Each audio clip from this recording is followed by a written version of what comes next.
अफगानिस्तान का बगराम एयरबेस जो कभी अमेरिका का सबसे बड़ा सैन्य ठिकाना था, क्या अब फिर से अमेरिका के हाथों में आ गया है। कई रिपोर्ट्स में दावा किया जा रहा है कि बगराम एयरबेस, जिसे अमेरिका ने साल 2021 में छोड़ दिया था, अब फिर से अमेरिका के कंट्रोल में आ चुका है।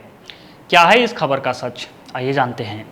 बगराम एयरबेस जो काबुल से 44 किलोमीटर उत्तर में है, 2 दशकों तक अमेरिका और नाटो की अफगानिस्तान में सैन्य रणनीति का केंद्र रहा।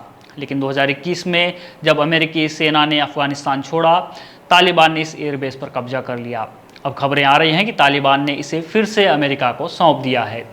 7 अप्रैल 2025 को खबर आई कि एक अमेरिकी C-17 विमान कतर के दोहा से बगराम पहुंचा। ये खबर अपने आप में बड़ी थी, क्योंकि इसमें सवार थे CIA के कई बड़े अधिकारी, जैसे कि CIA के डिप्टी डायरेक्टर माइकल एलिस। साथ ही ये विमान अपने साथ बड़ी संख्या में मिलिट्री इक्विपमेंट भी लाया था। तो क्या CIA दोबारा से अफगानिस्तान में कुछ प्लान कर रहा है?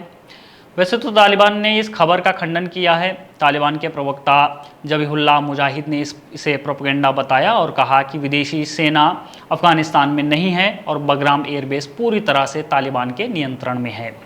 हालांकि बगराम में अमेरिका के विमान का उतरना अपने आप में ही एक बड़ी खबर है, जो पूरी दुनिया का ध्यान खींच रही है।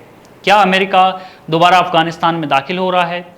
ट्रंप पहले ही ये कह चुके हैं कि वो बगराम एयरबेस पर दोबारा कंट्रोल करेंगे और वहां एक छोटी सैन्य टुकड़ी भी तैनात करेंगे। But we're going to keep Bagram, not because of Afghanistan, but because of China, because it's exactly 1 hour away from where China makes its nuclear missiles. So we're going to keep Bagram. We're going to keep a small force on Bagram. We're going to have Bagram Air Base, one of the biggest air bases in the world. साथ ही वो समय समय पर Biden प्रशासन द्वारा Bagram airbase को छोड़ने के फैसले की आलोचना करते आए हैं। तो यहाँ पर सवाल ये उठता है कि ये बगराम इतना खास क्यों है।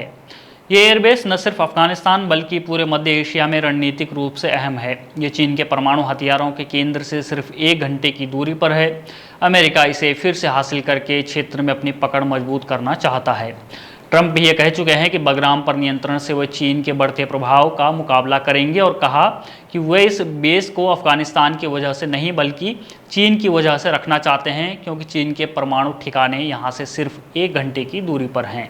इसके अलावा बगराम से अमेरिका ईरान पर भी नज़र बनाए रख सकता है। ईरान परमाणु बम बनाने से महज कुछ कदम दूर है। ऐसे में बगराम एयरबेस से अमेरिकी विमान ईरान की न्यूक्लियर साइट से महज कुछ मिनटों की दूरी पर होंगे। अब सवाल ये उठता है कि क्या बगराम एयरबेस पर नियंत्रण पाना अमेरिका के लिए इतना आसान है? ऐसा इसलिए क्योंकि तालिबान के लिए बगराम उसकी अमेरिका के खिलाफ जीत का प्रतीक है। ऐसे में क्या तालिबान सच में अमेरिका को इस बेस का कंट्रोल देगा? कुछ लोग कहते हैं कि तालिबान को अंतर्राष्ट्रीय मान्यता और आर्थिक मदद चाहिए और इसके लिए अमेरिका ही तालिबान की सबसे बड़ी उम्मीद है। अमेरिका ने भी पिछले कुछ दिनों से तालिबान के साथ डिप्लोमेटिक इंगेजमेंट बढ़ाने की कोशिश की है। अभी हाल ही में अमेरिका के 2 शीर्ष अधिकारी एडम बोहलर और अफगानिस्तान में अमेरिका के पूर्व शीर्ष राजदूत ज़ाल्मे खलीलजाद ने काबुल का अनअनाउंस दौरा किया था। इसके बाद तालिबान ने भी अमेरिकी नागरिक जॉर्ज ग्लीजमैन को रिहा कर दिया, जो पिछले 2 वर्ष से अधिक समय से अफगानिस्तान में बंधक था। साथ ही अमेरिका ने तालिबान के कई बड़े नेताओं पर से लाखों डॉलर के इनाम हटाना शुरू कर दिया है। इसमें जो सबसे बड़ा नाम था वो था सिराजुद्दीन हक्कानी, जो तालिबान सरकार का आंतरिक मंत्री भी है।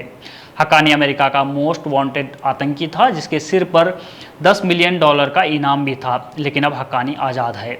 तो क्या बगराम एयरबेस और हक्कानी के सिर से इनाम हटना, ये दोनों घटनाएं आपस में जुड़ी हैं? क्या ट्रंप ने तालिबान के साथ कोई डील साइन कर ली है? ये कुछ ऐसे सवाल हैं जिनका जवाब आज हर कोई तलाश रहा है। तो दोस्तों, क्या बगराम एयरबेस पर अमेरिका की वापसी हो रही है या ये सिर्फ अफवाह है? क्या तालिबान और अमेरिका के बीच कोई गुप्त डील हुई है? आप क्या सोचते हैं? हमें कमेंट बॉक्स में ज़रूर बताइएगा। बने रहिए हमारे साथ, देखते रहिए द पैम्फलेट।